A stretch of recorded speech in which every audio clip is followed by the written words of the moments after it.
Ne tako davno, obrok salate su postale hit. Jedino što ljudi često ne žele da ih prave kod kuće, zato što misle da je dug i komplikovan proces. Donekle su i u pravu, međutim, kada se ima ovakav pomoćnik, sve je lako. Ima malo rukole, a sad krećem sa šargarepom.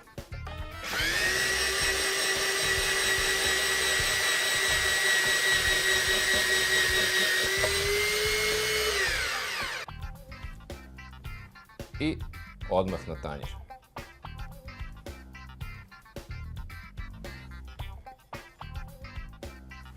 Sledeći sastojak ove moje obrok salate je svež celer, odnosno koren od celera.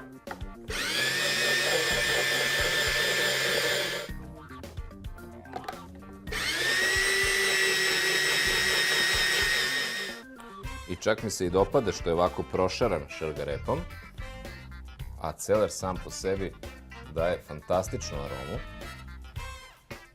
Sada je vreme za malo sira.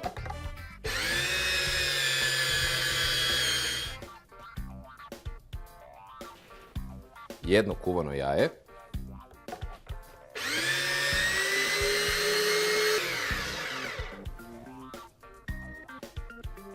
Malo mlevenih oraha.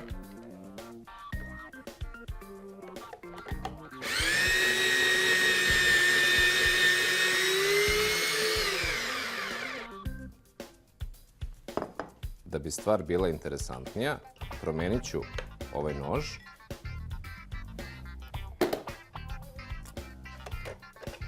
i na drugi način iseckati šampinjone.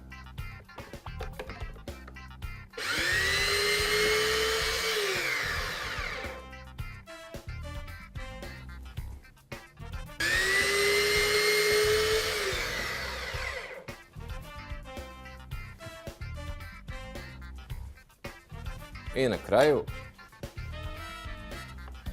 da dodam boju, malo čerije.